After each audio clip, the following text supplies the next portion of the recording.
wilahe. Oh, wilahe ngawi kena mastu Purama Sidhem. Awi kena mastu Purama Sidhem silat mring Hyang Jagat Karana. Sirang tondo kawisisaning bisana. Sono sinawung langining kula pesta maksala stantun lambang Buddha jinatur tutur. Kadelata tulatulat mring labdeng parabdew. Winisuda parameng niskara. Pinarti tameng lalata mangkiwa tekap usananing gumita. Tawung renggeng pralambang patumpa-tumpa.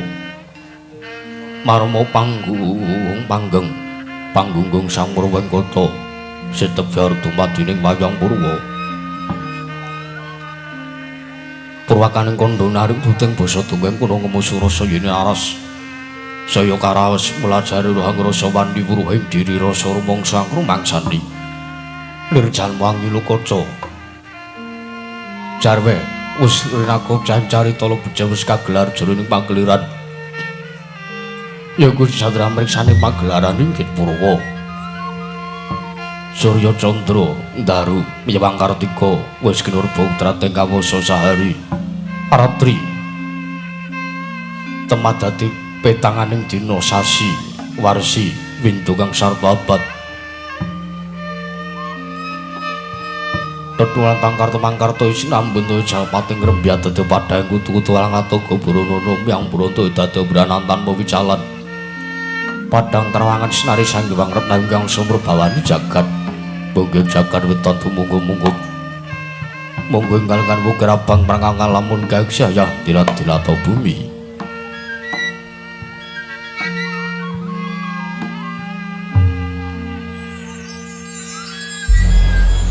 Saya tangu sumurup sang Hyang Arka katon sebelah kanan kiri ning abang esmu jendal. Kapur bawan senari sang Hyang Basanta. Tanem tu katon ijo royo-royo amangku gunung ingkang biru moyo-moyo.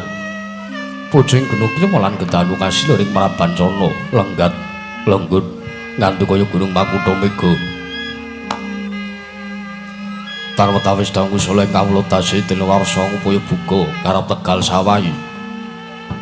Anglur silur tatana pedhote senambi sendonan sesindenan mikul karo lukune. Angging raja kayane sawanara piyambakan sumur wangi. Sang Hyang Arka saya dangu saya inggil wis katon pela sinari jagat. Dunung inggih plapapat lor kidul wetan yang kulon. Sinaring jagat kang samil Banyada rebut ijo rebut kukuwung. Parandhe datan wonten ingkang amadani kekuwung Praja Negari ing Ngamarta. Ya sinebat Praja Negari Indraprasta. Ya negaring Batana Kawarsa ya sinebut Paraja Cintakapura. Abanjari kira pambuka syarat ring pagi. Karanten negari ing Ngamarta dumadi saking puluh-puluh bebanjaran. Sinasapan toya benawi tinampi ombyang samudra binang langut kang tanpa wagut. Pegating manunggal kapantara tim Cakrawala wane-wane cakrek aning wewisik sawene kreping jurang corong. Kinepung guwa sirung. Kinaru susuing peksi lawet nyewang sarang burung. Wonten ugi pasisiran tersasana jembar kebekaning pasir gumelaring garis pinggir. Tanem tuwang rembuyung royo-royo karang kitri royo-royon kalopo bumi subur pasiten mawur. Sadengati nandur tangkar tumangkar kawuryan dadi. Gunung-gunung bebanjengan hangrangsang langit lenggok lambai toya mijil saking sendang-sendang pening tirtani. Iline kang pinara para, playune kang dinampi wadhuk bentung-bentung. Kinarya hamilane sawah nyewang pategalaning Narakisma. Mokal pangling tetahe basan tatanan bumi sajengking selo. Sadaya nanduran kang prakawi Pandhu Bathari Sanggar Pasabinan. Yayah Rukmi sarining Pertiwi.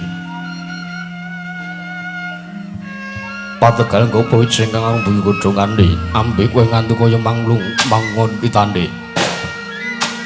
Polo kependem, polo kesimpara, polo kemantung sadotan kuciwa jinawi tukulan kang pawe kesarasaning diri. Hingga ning raja kaya Tewen Sanjaya ngrembug lampun sang aglare mangunan lampun wanci sarap surya. Samya kaya mrikandang dhewe-dhewe.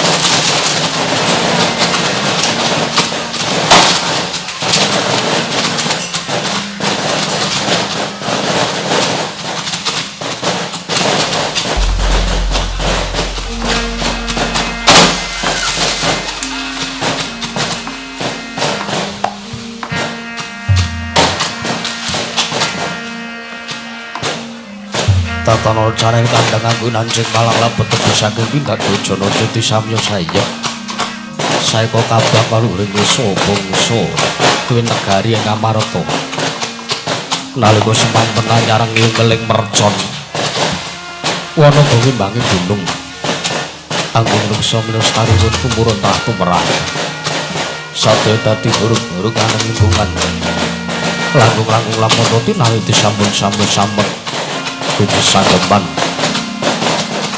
sepentek saking tiga sansaya sikan soyo padha winodananing memasnamatan daya dinayan sawiji cis mampan sating jajimban kang pinuji temah mawujud manunggaling cipta rasa karsa kang satemah babar karya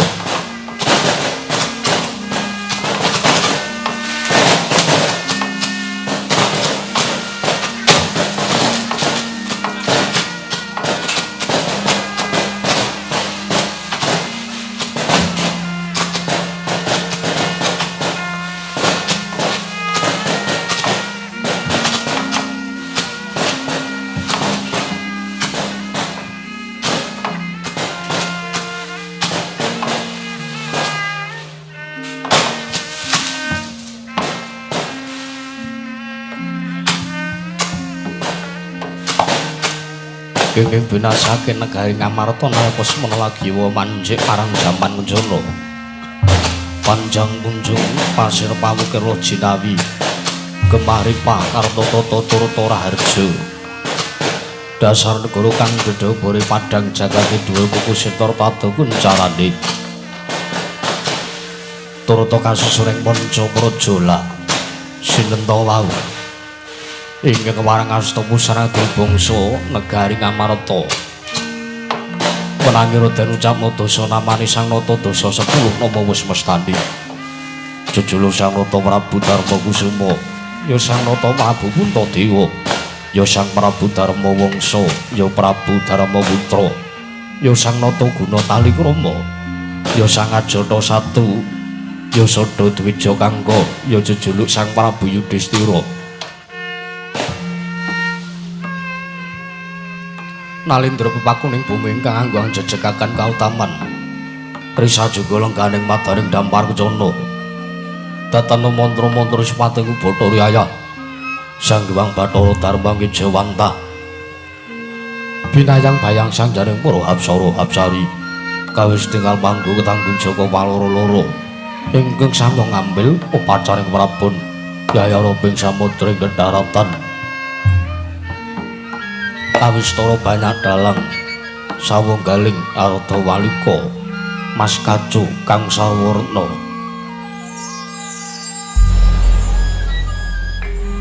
la sinten ingkang marang caket dene rumangarsa muhung sangya para kadang kinasih Dene Kadang Nata ingkang sampun katulung ngaglambar gagayah prayit nanggiwa nggih Kadang Nata saturing tunggal pawenang ya saturing Jodipati kekasih Sang Raden Arya Warakudara ya Raden Bimasena ya Kusuma Yuda ya Kusuma Dilaga ya Sang Gandawastaramaja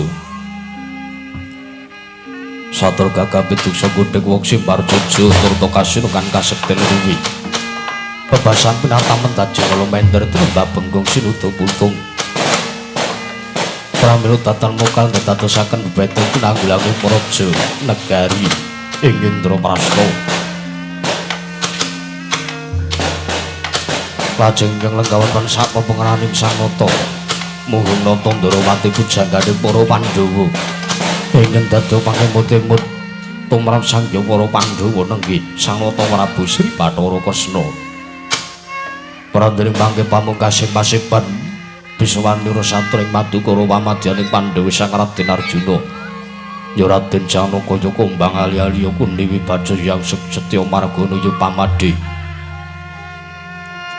nalika semanten Sang Nata debi tintreming mardaya mulat Arwiranata ing negari tlatah Sabrang ingkang sampun katunon lenggah sumewaning setinggil binaturata negari Ngamarta nuninggi nalundring rancang pamet jejulira Sang Nata Prabu Panjargrahita pramila tanggaping kadhiarsa nata ing rancang pamet den biji mangarsa sawanira majenggeni sowan ngangsek pisowani mulat sangya para kawula samyara tidhem datanana bane walang piyang alisi nadan gegudungan datanana ingkang obah samira datanana ingkang lumampah amung kapiyarsa ngling pradonga miwah pangling paranggana pramila sigra murwani pangandikan dadi kemanggil wijiling pangandikan sang Nata Prabu Darma Kusuma ingkang dereng kawedharing lisan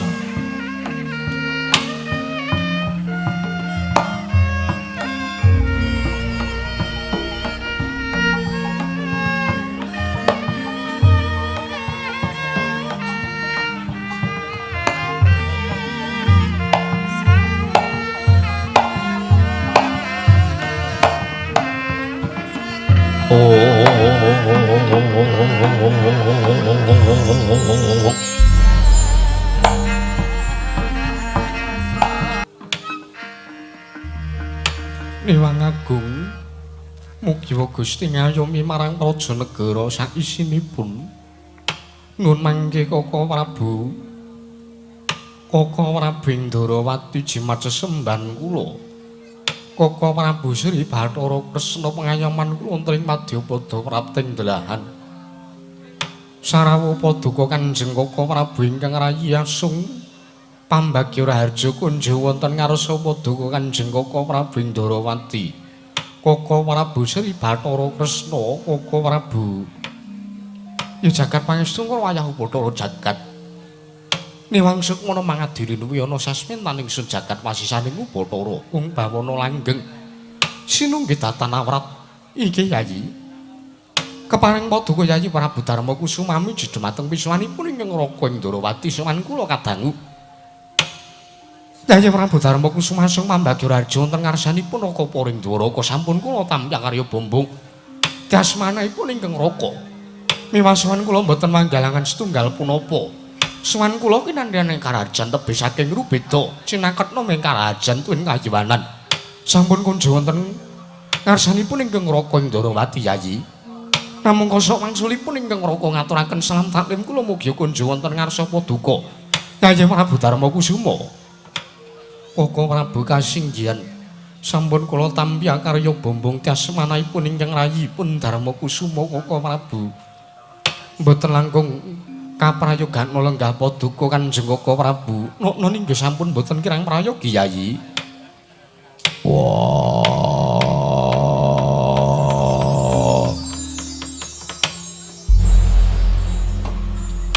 Cilidreng kakangku Kresna kakangku Indrawati Sarawi Cilidreng kakangku Indrawaka nadyan ta adimu Warakuda ing Jodipati ing tunggul pawenang aku ngaturake basaku katura Cilidreng kakangku Indrawati kadangipun Kakang Dimas Warakuda ya tak tampa Siang diatur bekti ana ngarsanipun Kakang orane pangestunipun Kakang wae Tampanana Bratasena ya Warakuda ya Wijasena yo tak gegem dadekake jimat ora liwat prayogan nulungguhi Cilidreng kakangku ana ngersane barep kakangku ing Ngamarta Cilidreng kakangku Kresna ya Warakuda kaya kurang prayoga Yayi nadan ingkang rayi pamadya Punarjuna kula ngaturaken sembah sungkem pangabekti kula kunjuk sandhap padha sasampunipun paduka Kanjeng Kaka Prabu rawuh wonten Praja Negari Ngamarta Kaka Prabu ya Yayi Pamadi tak tampa setya margana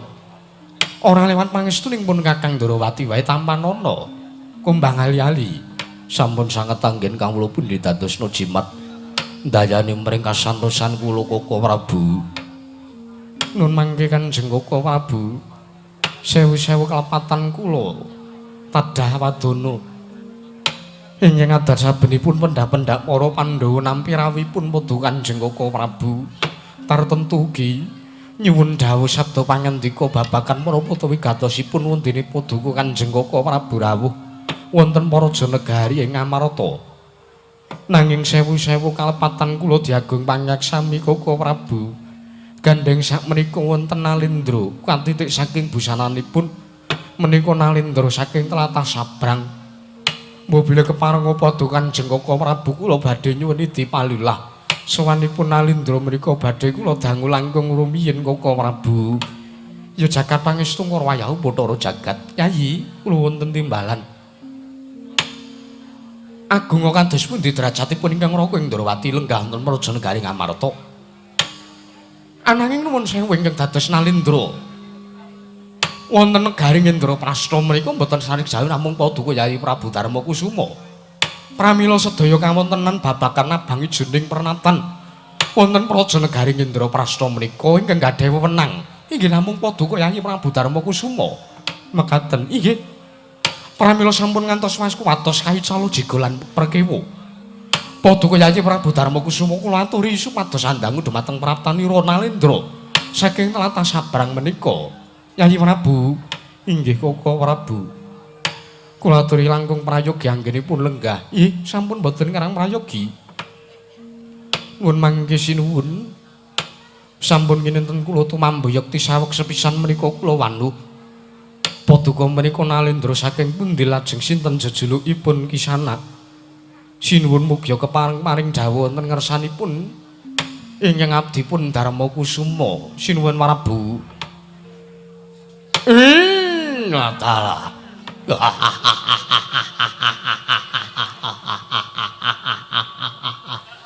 La.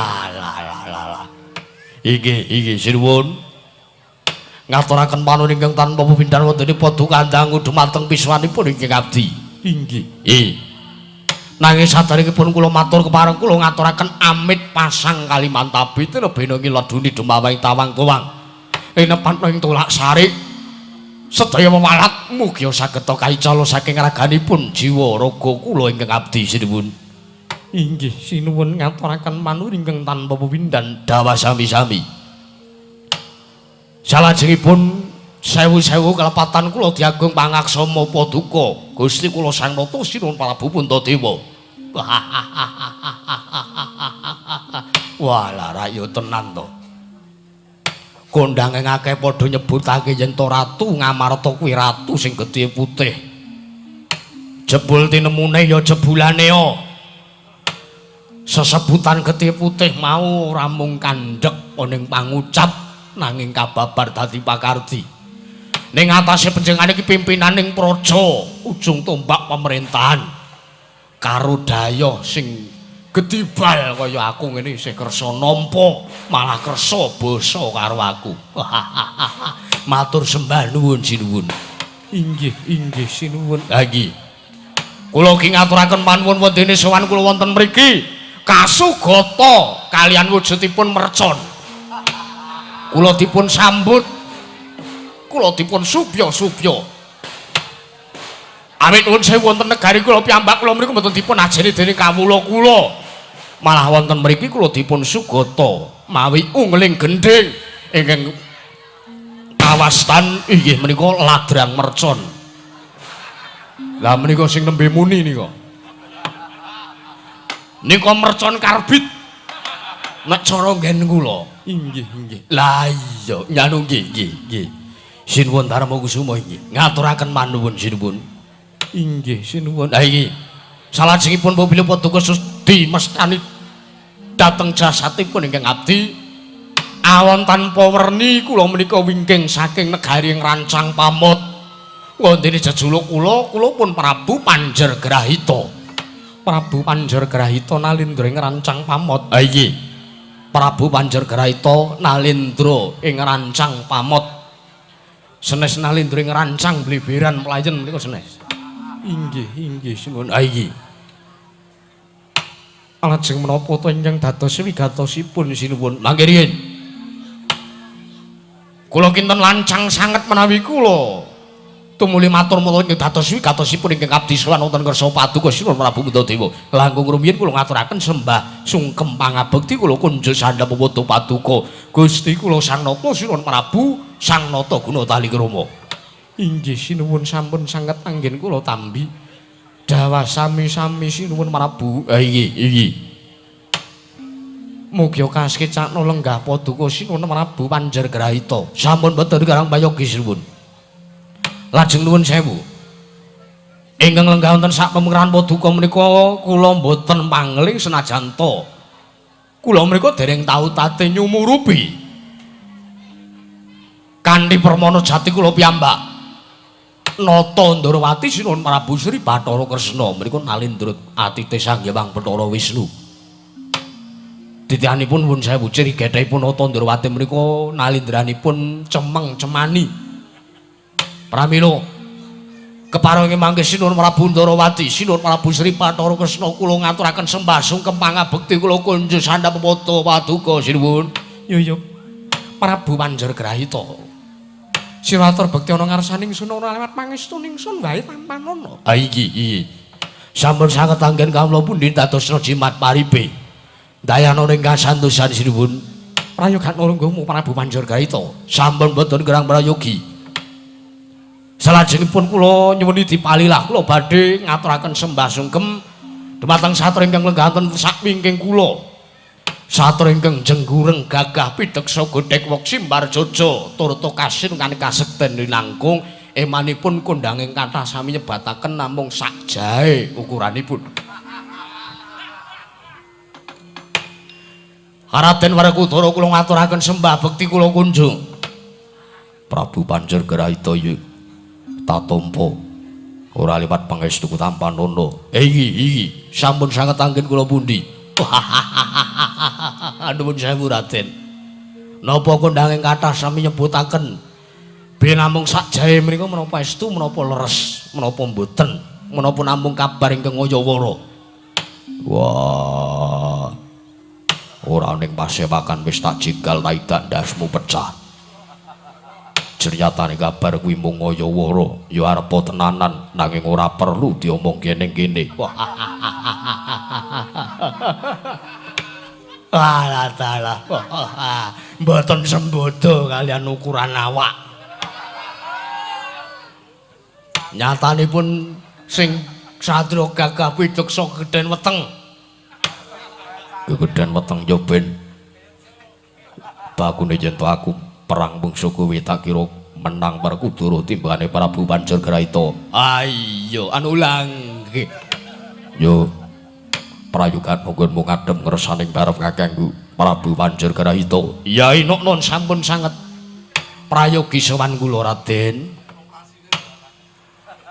nuwun sewu pangapunten sinuwun Prabu Panjergrahita sinuwun Prabu Puntadewa kados pundi sewu-sewu kalepatan kula nyuwun lumebering sesamudra wangaksami teka sak mangke kula wantun nyendhutu nandangu dumateng rawuh paduka sayekti damel kaget gorawalan manahipun inggih abdi punata ing Amarta wondene nampi rawuh paduka ingkang sengkan-sengkan datan pepuyan wonten wigatos punapa sinuwun menapa sakintenipun kula sampun diparengaken matur sinuwun inggih wekdal borong wonten ngarsa paduka Sang Nata Prabu Panjergrahita nalindring rancang pamot baladalah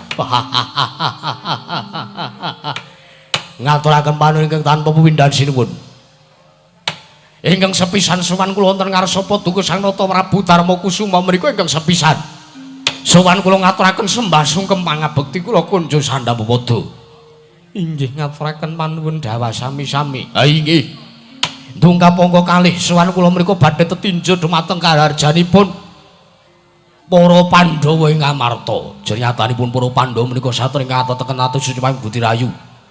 Sedaya mamala saketa sena tak ketamplek keceng kidung kendang kenter kali Bengawan. Sedaya mamala saketa sirna menawi mengsah kaliyan pun para Pandhawa. Pramila kula kepingin asung bekti marang Sang Hyang para Pandhawa gangsal cacahipun.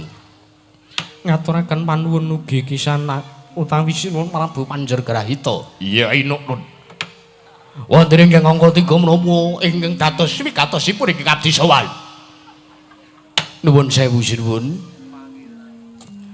sayekti sowan kula wonten mriki-mrika kula namung badhe nyuwun senjata pitulung jelaran negari kula negari rancang pamut mriku sampun wonten Sabta Candra rikalenggan sak mangke ketaman Pagebluk Mayangkara senes Mayangkara musik senes nanging Pagebluk Mayangkara mriku ingkang dipun wastani wonten wujudipun wabah penyakit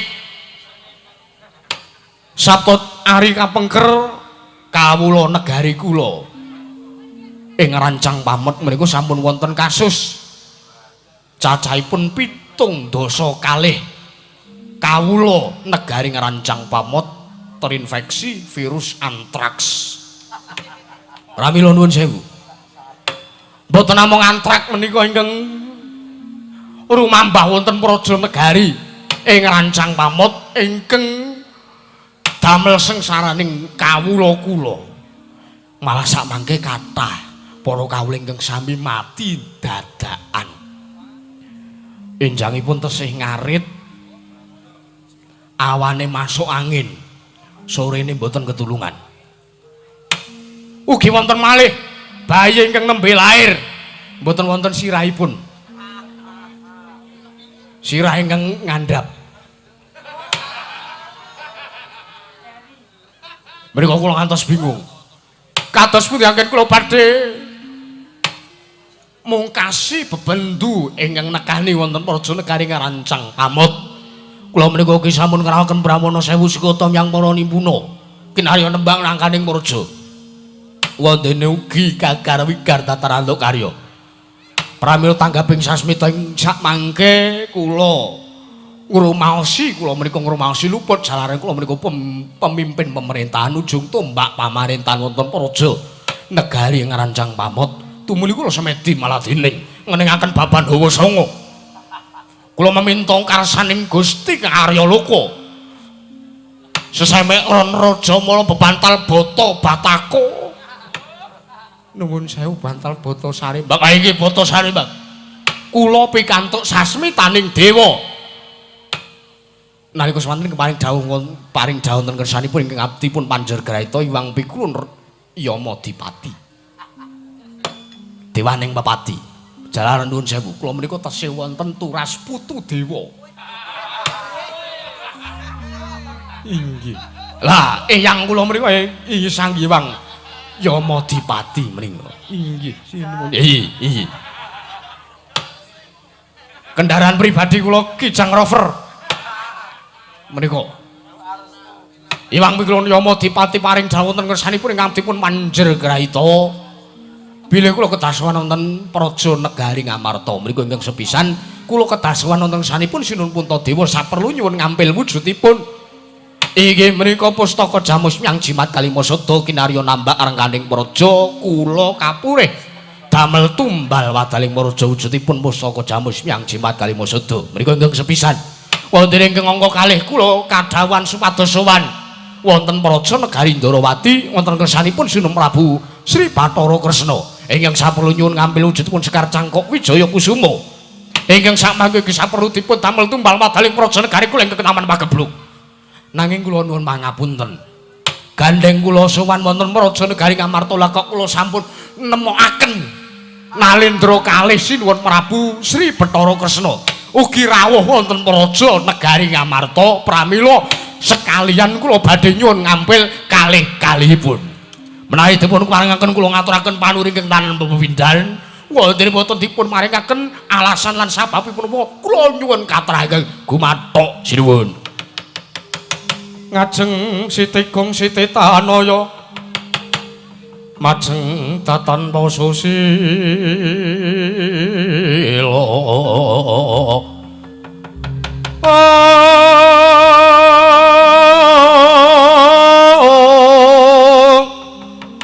mijel dukanira Sang Narpati ponanggarot kanan ngriwe kumriwes bocah ing rawis yen sinapeta marang sagedheng murub dadi tahono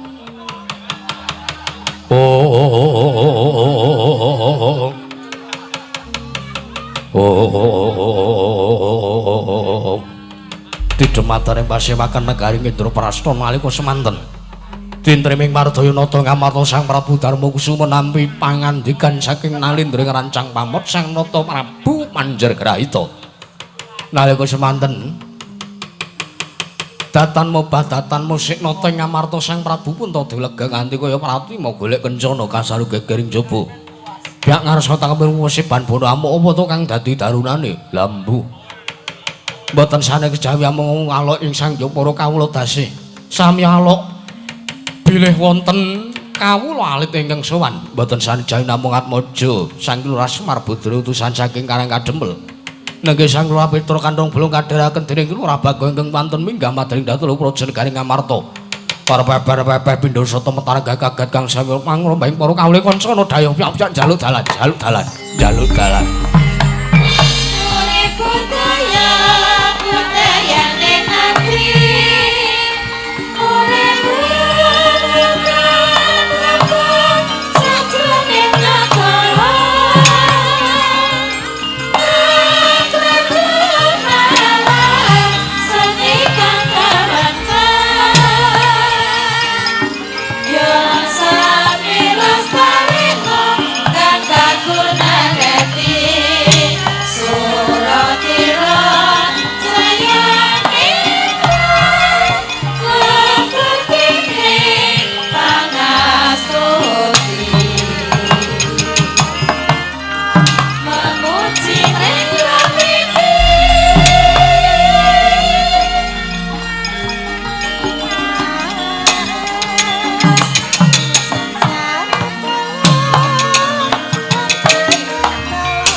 Lingkuh buri wae kena kok ngesuk-suk.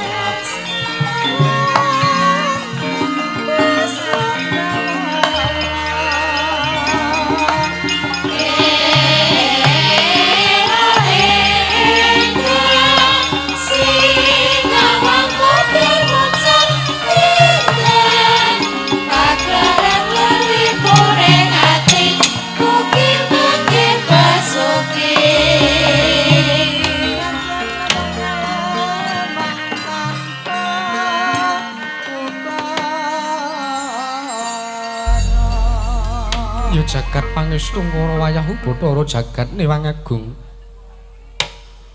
Lagi wae panjenenganing sun nampa pangandikaning nata ing rancang pamot Prabu Panjargrahita.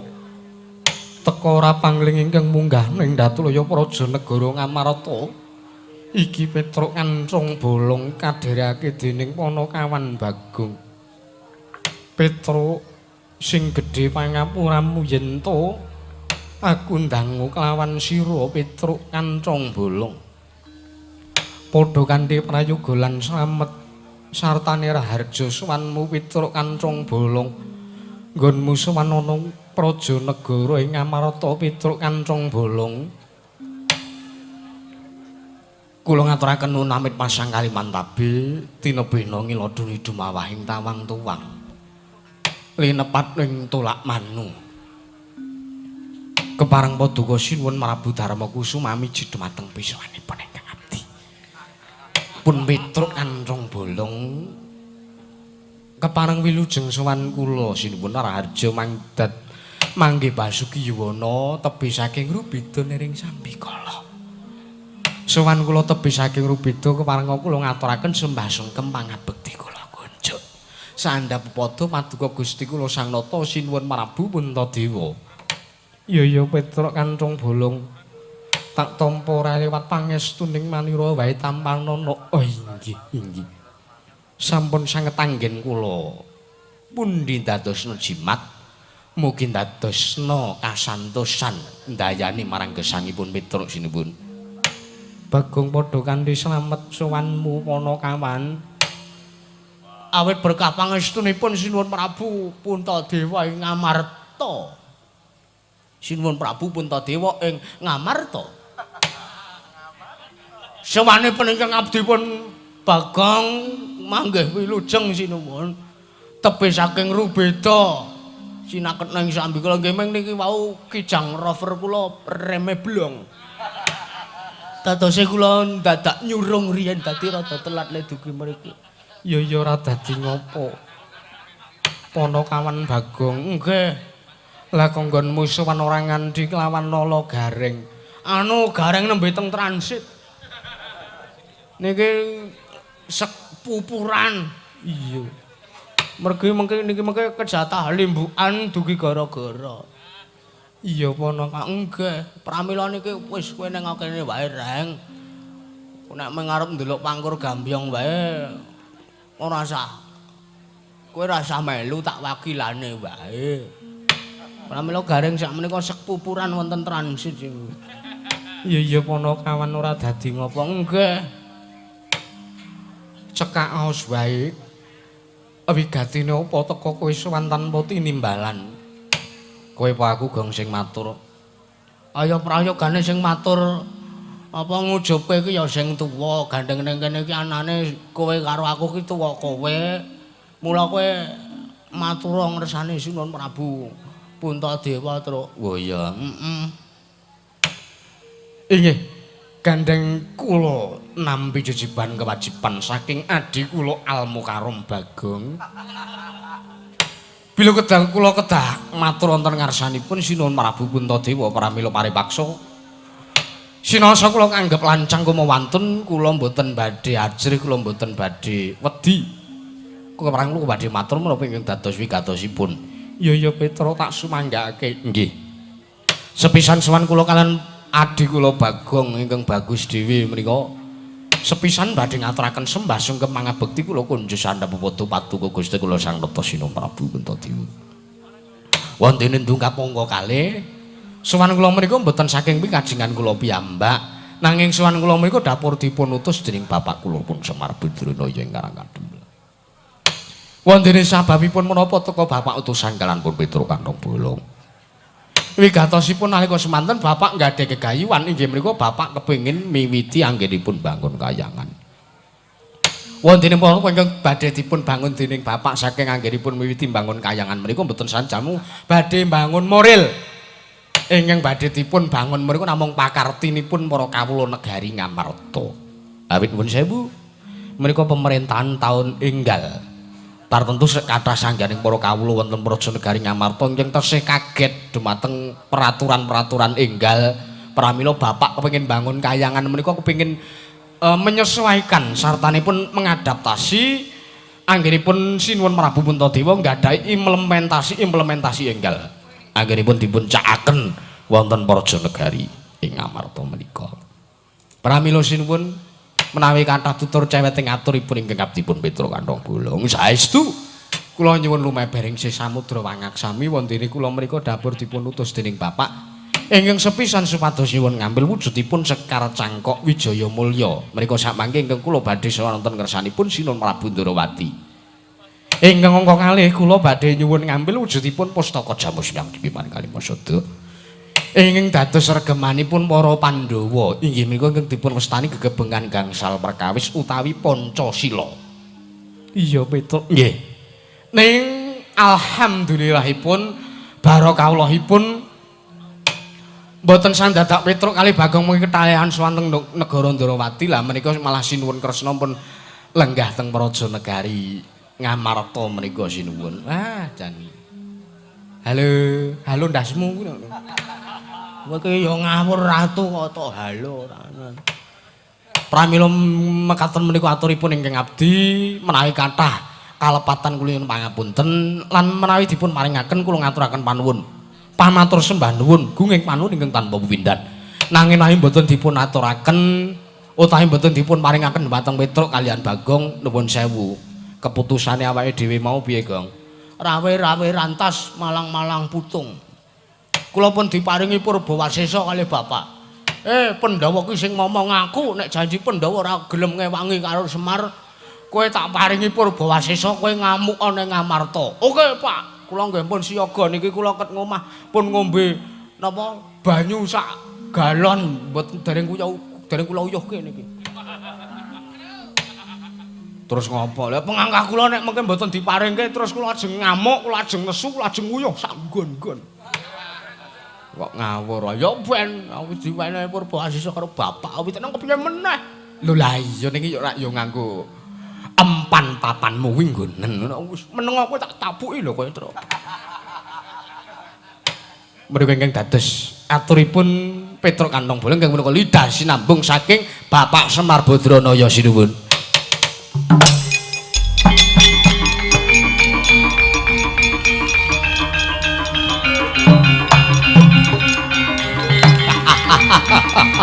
Woi!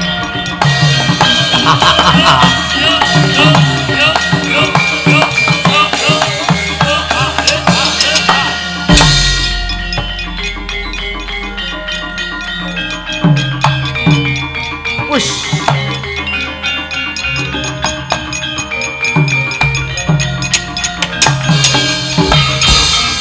Panus maning jajalanan sekertaning bawana iblis lanat.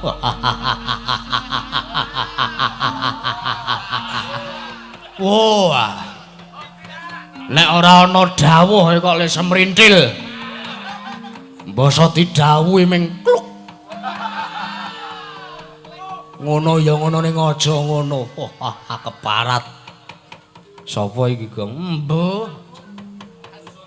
Kayake kok negara Ngamarta ngetokke senopati anyar. Coba wae takoni kowe. Lho, nuwun sewu. Menika ingkang manggi kaliyan Petruk Kantong Bolong kaliyan Bagong. Joget-joget jingkrak-jingkrak kaya wong kesenengen. Monggo pasuryane abang bergadak kaya wong duka. Sampeyan sinten sinuwun? Napa sampeyan senopati enggal teng Praja Negari Ngamarta? Petruk Kantong Bolong wonten maring adawuh. Lek nomin patmu gatekno gobokmu tepungke iki nalindring rancang pramot Pak Prabu Panjergrahita. Nalindring rancang pramot Prabu Panjergrahita. Yo, dasar kepara nyata Petruk wonten maring adawuh. Sing gedhe pangapura yen aku paripaksa ingkang menehi wangsulan kelawan dedapuranmu. Wis. Gong, saiki ratu kemangki, Gong. Men. Tak uyuhi cangkeme rak terus mingkem. Ratu kok merenges kaya ngono elik. Petruk Kantong Bolong, kula wonten maring adawuh. Kowe aja ngawu, gawar ngawur oleh mengucap. Lho nuwun sewu sambung rampetipun kaliyan para Pandhawa menika menapa sinuwun Prabu Panjergrahita? Wis kowe matur yen to sowan arep nyuwun ngambil sepisan pustaka Jamus Hyang Jimat Klima Sada pindhone. Kowe arep nyuwun ngambil wujuding Sekar Cangkok Wijaya Mulya kagungane sinuwun Prabu Ndrawati. Ngerti yo? Ngerti anane Prabu Panjergrahita praptane Praja Negara Ngamarta iki mau ora kejaba aku uga arep nyuwun ngambil wujuding pustaka Jamus Hyang Jimat Klima Sada. Merga negara kowe ing Sapta Candra kanggoan sak mengko ketawan pagebluk. Kamangka sasmitaning Dewa Hyang Pikulun Yama Dipati paring dawuh kelawan alindra rancang pamot supaya negaraku ditumbali sepisan wujuding pustaka Jamus Hyang Jimat Klima Sada. Ping pindhone ditumbali wujuding Sekar Cangkok Wijaya Mulya. Mula kang saka kuwi Gandeng Pratamu ning kene kalah dhisik karo ratu rancang pamot. Tak jaluk kowe balya bapakmu rasa bangun kayangan Petruk. Lae, golek perkara iki.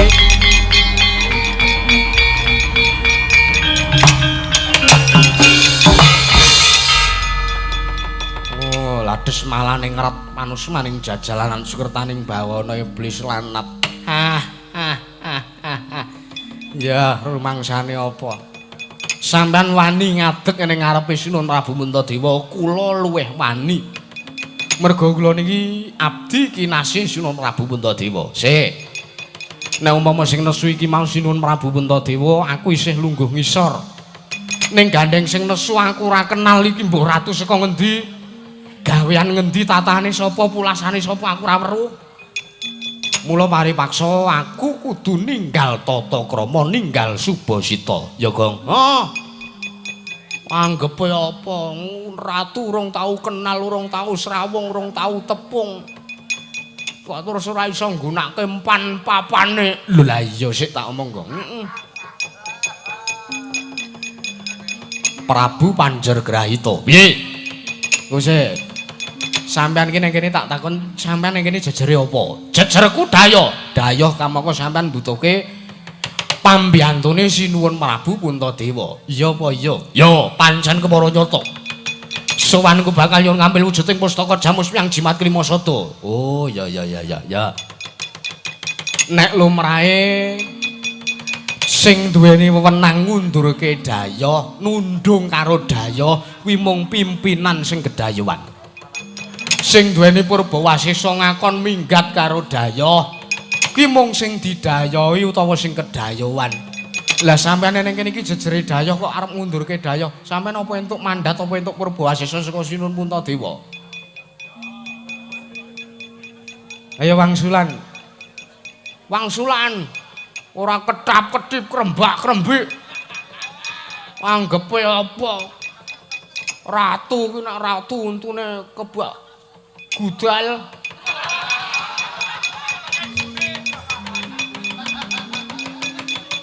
Wangsulan kowe. Sapa njer panjer? Ya, wangsulana. Apa kira-kira kowe entuk Purbawasesa saka Sinuhun Puntadewa wangsulan? Ora. Lah nek ora ngopo sampean ngundurke karo Petruk karo Bagong? Petruk. Piye Prabu Panjergrahita? Saiki nganake sayembara. Tinimbangane mung dadi Dartamaka iki kanan Pasewakan Agung Negara Ngamarta. Nganake sayembara. Sapa sing cilik iso miloro karo Prabu Panjergrahita gedhe iso ngalahke lan ngasorke kridaning Ratu Rancang Pamut. Ingkang keduka iso mboyong wujuding pustaka Jamus Hyang Jimat Klimasada sartani Sekar Cangkok Wijaya Kusuma dil bungkus sayembara dadi. Oke, masuk. Mung kari nglakoni ya. Arep nang ngendi? Merga dudu nang kene papan neter kadigdayan. Sampeyan arep wani karo Petruk kanong bolong. Petruk iki ket mbiyen ora tau wedi karo sapa-sapa. Sing kula wedeni ming bojoku.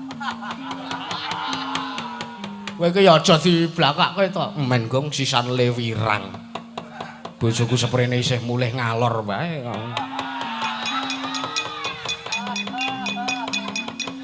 Ora kowe mau rak wis ngincer. Ngincer apa? Tutor senam. Oh. Lambemu. Ya, dudu nang kene papan neter wong neter kadigdayan.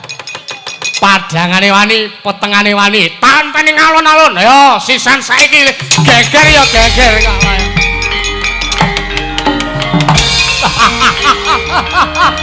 Woi!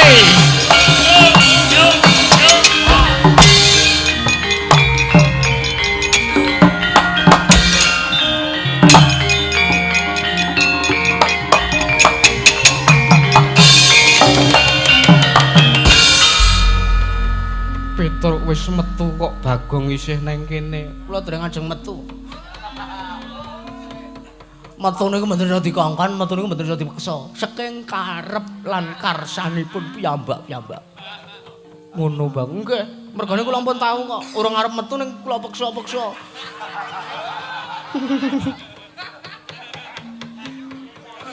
Malah teng weteng mulus ora jama-jama.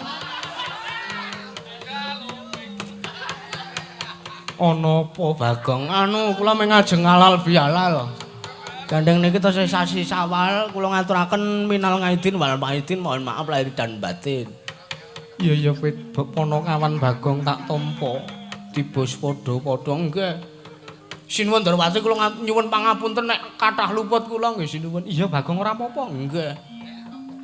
Rek kula sing sampean beto nika tesih enten gase napa mboten? Waduh sing gedhe pangapuramu ya Bagong. Areke wis entek gase. Mboten napa-napa. Sampeyan niku pun kula niku pun apal kok. Sampeyan niku rek niku mbuh rek, mbuh HP, mbuh akik, mbuh jam. Niku mesti keri terus nek sampeyan nyilih ora tau bali. Sampeyan nyilih dit kas 7 yuta nggih dereng bali.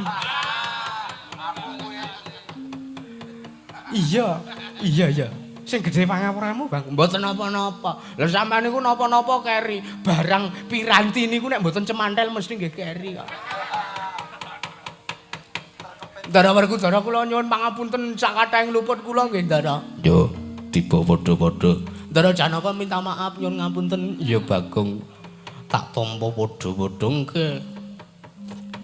Nek ngaten pun kula tak nyuwun pamit, kula ajeng wangi Petruk. Iya, Ponokawan Bagong sing ati-ati aja kaya bocah cilik nggih. Soale ratu nika wau gedhe banget ya. Nika dhuwure 185 cm ya. Lah Petruk ngomong kok dedege ming 175. Nang kacek akeh banget. Pun kula tak nyuwun pamit. Iya Ponokawan Bagong nggih. Nek Petruk mboten kula wangi, mboten kula japani, mboten saking wingkinge mengke malah Petruk kasoran kridane. Iya sing ati-ati nggih. Nyuwun pamit. Ngati-ati Bagong nggih. Sinuwun Darawati nyuwun pangestu kula ajeng perang madyaning alun-alun negari Ngamarta. Iya sing ati-ati aja kaya bocah cilik nggih. Pareng nggih sinuwun. Iya sing ati-ati Ponokawan Bagong nggih. Darawarku Dara kula nyuwun pamit. Sing ati-ati aja kaya bocah cilik nggih. Kepara kula mangsili Gada rujak polo nggih mboten napa-napa kok. Kula nggih ngepruk ndase ratu nika kajenge pecah. Nek pun pecah terus kula klumpukke kula hitung kula nggih tuku motor. Rumangsamu celengan ngono apa piye? Nggih pun pareng. Ndara Janaka nyuwun pamit nggih. Sing ati-ati aja kaya bocah cilik nggih wajan wis. Pareng nggih sedaya matur nuwun. Mergane Petruk niku mengijen wongko awake Petruk niku kalah dhuwur karo ratu nika. Iya Bang nggih. Wis pahit iki kayake ora ana hasil apa-apa. Bagong wonten dawuh. Sendalmu sing siji keri. Waduh.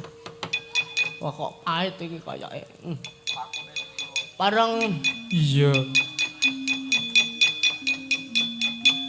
Ponokawan Bagong. Pripun? Ana sing keri meneh. Pripun? Aku ngerti apa sing mbok karepke Ponokawan. Gandeng iki sing mbok karepke marata tampanana. Alhamdulillah. Janek ngeten iki lho. Ora usah dadak kula paring sasmita akeh-akeh. Nek pancen rejeki anak soleh enggak kemana. Ning nuwun sewu niki kok mboten mateng. Ora mateng tegese piye? Niki rak tesih biru wernane. Nek sing mateng niku kamangka sing abang. Lah apa kowe moh? Lah nggih purun kok nggih. Mangsane apa wis ora apa-apa ora ketang nyeket bareng sinuwun. Rumangsane apa Ponokawan nek ora diwenehi dhuwit ora lega atine Koko Prabu. Kula maring adawu yayi. Kula suwun sak mangke supados ngetapaken barisaning para wadyabala jejagi kawonten Praja Negari Ngamarta Koko Prabu.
Ndorowati kula wonten maring adhawuh Yayi. Kula kinten badhe wonten lampah ingkang ageng awit mesti kemawon tartemtu nalindring rancang pamot Prabu Panjergrahita. Angandhi Wadyabala saking negaranipun inggih menika negari rancang pamot. Keparang paduka Yayi Prabu kados pundi? Kula suwun ngetapaken barisaning para Wadyabala nanging kula suwun Kaka Prabu kedah ngginakaken paugeran ngluruk tanpa bala menang tanpa ngasorake. Teges sampun ngantos wonten ing sakmangke wonten madaning paperangan antawisipun para Pandhawa mengsah nalindring rancang pamot. Sampun ngantos wonten tetesing ludira pecating nyawa Kaka Prabu. Baperkawis katentreman mangke kula ingkang badhe tuandhang Yayi. Inggih Kaka Prabu. Arjuna kula wonten timbal ingkang adhawuh. Wis purna dadining mananggilan.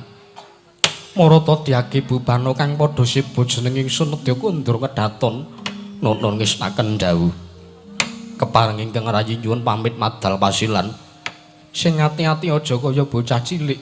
Yayi Janaka kaya wis ora ana dawuh maneh. Yayi purna gatining mananggilan. Arusang rata kondurang kedaton jeluk saking dampar kecana kinabet gambaran gading. Kadheraken sangganing para banjedi manggung ketanggung Joko paloro-loro ingkang sami ngambil upacara kerabut. Tindhaira nata ngamarta Sang Prabu Puntadewa tansah areruntungan tindake.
Tarasa putra daton mancing